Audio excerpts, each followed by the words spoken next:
बहुत ही शॉकिंग और सबसे बड़ा तो शर्मनाक। Intensity of the act is such that it crosses all boundaries. More than 2 weeks have passed since the Capitol Police busted one of the biggest sex rackets of the state in Itanagar. So far, a total of 22 individuals have been arrested and 5 minor victims, all trafficked from Assam, have been rescued. The ones arrested include high-ranking government officers from prominent government departments such as PWD, RWD, as well as medical and police department.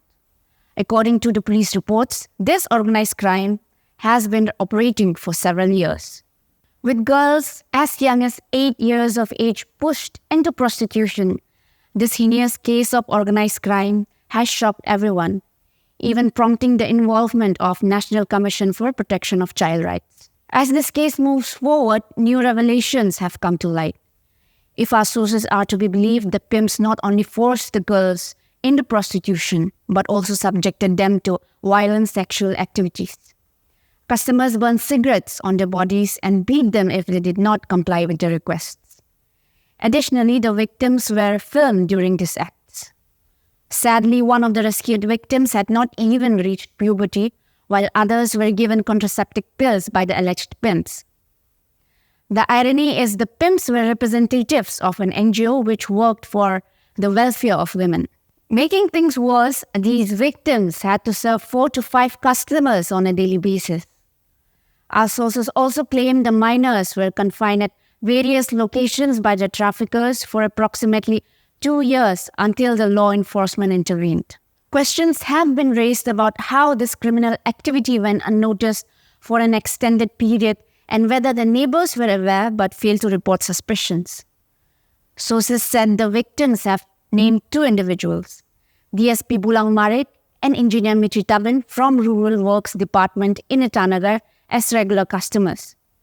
Also, DSP Marik allegedly used to visit the minors while in police uniform and openly claimed to be a law enforcement officer.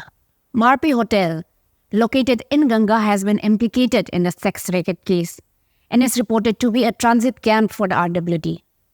2 of the accused individuals, Engineer Michi Taban and Ridonime, a regular driver from the RWD, are allegedly connected to this case. Despite expectations that these hotels should have been shut down by now and ceased operations, Team News 5 found that Marpi Hotel is still functioning. Our team also came across an official from the RWD who had come from South India and was staying at Marpi Hotel, which is purportedly being used as department's transit camp. Interestingly, the official present was aware of the recent happenings. In Arunachal Pradesh, 2 common factors come into play once a person is arrested for some crime.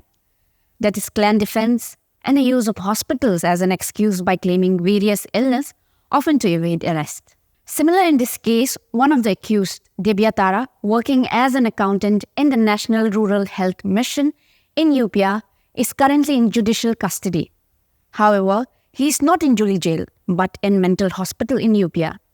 He was arrested on May 7th and admitted to TRIMS on the same night, reportedly suffering from multiple abrasions on his body. Subsequently, the medical board referred him to Tezpur Mental Hospital. On May 25th, he was brought back to the state and is currently in UP Mental Hospital, where the sources indicate he was diagnosed with acute nature of psychological stress. Additionally, another accused, Takam Langdip, an assistant engineer in PWD Boleng, was admitted to TRIMS Hospital on May 10th and stayed there for around 5 days. Here's what Capital Superintendent of Police Rohit Rajbir Singh had to say regarding the latest developments. There are 3-4 more suspects which are on our radar right now. 1 or 2 of them have been interrogated. 2 of them are yet to be interrogated. So we'll effect more arrest when we get evidences against an individual, not before that. One cannot say, ma'am, why these people indulge into such heinous acts. Intensity of the act is such that it crosses all boundaries. Whether one is from the government service or one is a private person, I think this act knows no bounds. All of them are in judicial custody, ma'am. Couple of them are applying for bail, but we have been successful in getting them rejected as of now. The test identification parade was done day before yesterday, ma'am,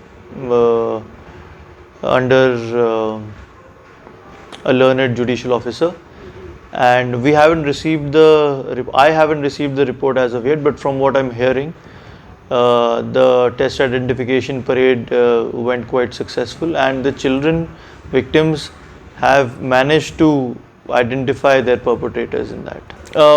Not we moved test identification parade proceedings for only the assaulters, not the facilitators or the pimps. So all the assaulters have been positively identified as far as I know, but I haven't received the report. During the NCPCR's visit, some children revealed some new facts which weren't revealed before, and we have taken that into consideration. We have brought them on record. We have also requested the members of the welfare home wherever they are staying to give their statements to bring it on record also. We are awaiting that right now, ma'am. 5 minors have been rescued as of now, sir. So can we say there are more minors to be rescued, or there are more pimps to be arrested in the regions? It may be possible, ma'am. In the case that we have, we are looking at the assailant part more now, because the pimps that were involved in the soliciting or facilitating of this offence regarding these minors have all been identified and all are under custody. So in the current case, we are looking more at assailants now, but I will not say that this is the only case where such offences may be happening. We are on the lookout. We have made a public appeal also, because this information also came from the public itself. We are very grateful for the members of our capital community that they reached out to us with the idea, with the hope that we will take action, and I hope that we have made that tip successful. So I am looking for outreach from the community members to give us details about any such social evil that is happening in and around them. According to Ratan Anya, the chairperson of State Commission for Protection of Child Rights, the number of POCSO cases registered in the commission is increasing, but the possibility of these cases being solved is minimal. One of the main reasons for this is that once the case goes to the court, the victims often become hostile. If we consider the story of one of the minors rescued in the recent case, Anya said that the father of the victim was also actively involved in molesting his child. Once the family came to know about this, the father sold her to a pimp. As of now, the father has been arrested by the Assam police. All the minor victims are currently undergoing treatment and rehabilitation, and the doctors have diagnosed them with generalized anxiety disorder. सच में entire state के लिए बहुत ही shocking और सबसे बड़ा तो शर्मनाक, मतलब हम लोग के लिए इतना, मतलब एक अरुणाचल का जो इमेज है इतना मतलब ख़राब हो गया एंड नेशनल लेवल तक चला गया। सबसे पहले तो अभी हम लोग उसका रिहेबिलिटेशन पार्ट में हम लोग ज़्यादा ध्यान दे रहा है, क्योंकि उसको जिस तरह से रेस्क्यू किया गया एंड जिस तरह से उसको काम करवा रहा था, तो आप एज्यूम कर सकता है कि उनका क्या मेंटल स्टेटस हो सकता है। एंड जो भी मेडिकल केयर है दे रहा है, एंड जो उनका मेंटल हेल्थ है, जो हमारा साइकेट्रिक जो ट्रीम्स द्वारा जो पाया गया है, सबका माइल्ड डिप्रेसिव डिसऑर्डर या जनरलाइज एंजाइटी डिसऑर्डर सब में पाया गया 5 माइनर्स में।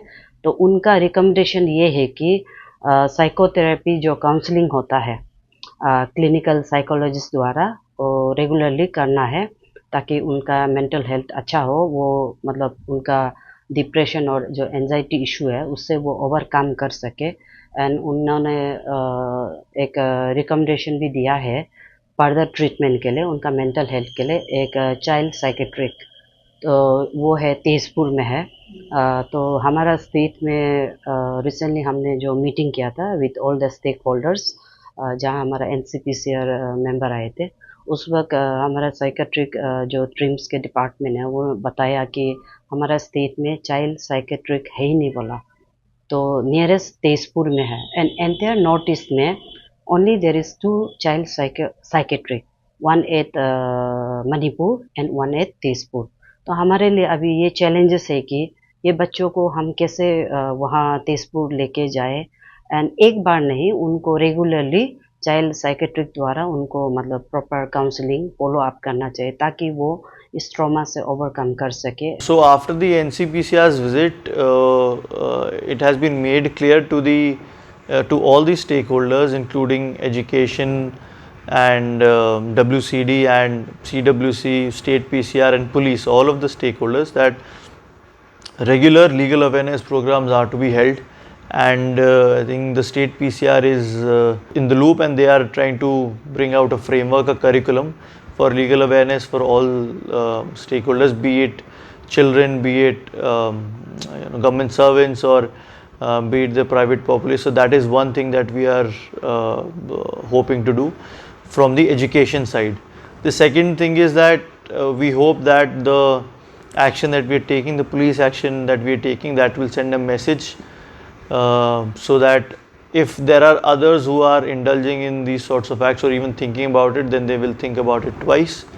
And that's a negative message. And a positive message to the capital citizenry, that if such act is happening in and around them and they have any knowledge about it, then they can reach out to us at any time possible and we'll take action against them.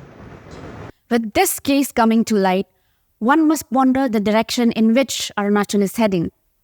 Reformation is crucial to safeguard not just the children of Arunachal, but of entire Northeast. Every child on this planet deserves access to human rights and a dignified, secure childhood. As Ratan Anya has highlighted, there are only 2 child psychiatrists available in the entire Northeast. Perhaps making a child psychiatrist available to the children, especially to cater to the victims of the present case, could serve as a catalyst for change.